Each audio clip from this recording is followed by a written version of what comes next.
Pretty good right now as far as the spongy moth caterpillar.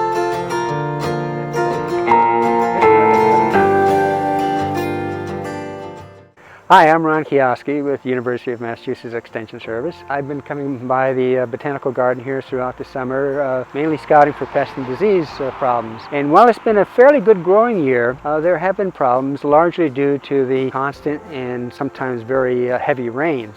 And I know in some people's gardens, in your home gardens, you may be seeing some issues too. Perhaps where there's very poor drainage, you might see some plant decline. Trees, for example, may be turning prematurely their fall color, or they may be dropping their leaves. And we have an example of that right here. This is a crabapple tree, and as you can see, it has lost about 50% of its leaves already. Kind of early for this to be happening. And also there's some color changes on leaves that you will see.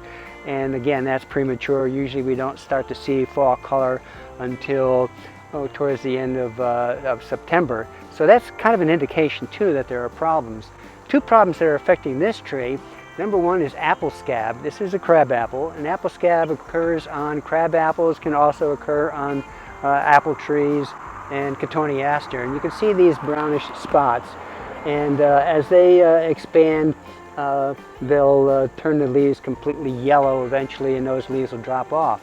The second issue is one called cedar apple rust. Rust diseases typically involve two hosts. One stage is on one species of plant, and the second stage is on the other species. So cedar apple rust obviously implies that part of the disease, it occurs on apple trees and crab apple trees, and the second stage of its life cycle occurs on cedar and junipers. And that's what we're seeing here. So this tree is affected by both of those diseases, and that's what's causing this premature leaf drop. Now, what can you do about it? One thing is, if you're looking for new crab apples, look for those that are resistant to those particular diseases. The other thing that you should do is make sure you rake up the fallen leaves in fall and then discard them. Don't put them on a compost pile, because unless you can get the compost temperatures up to 140, you're not likely to kill the disease. So you can just baggage these and send those off to the transfer station, or if you're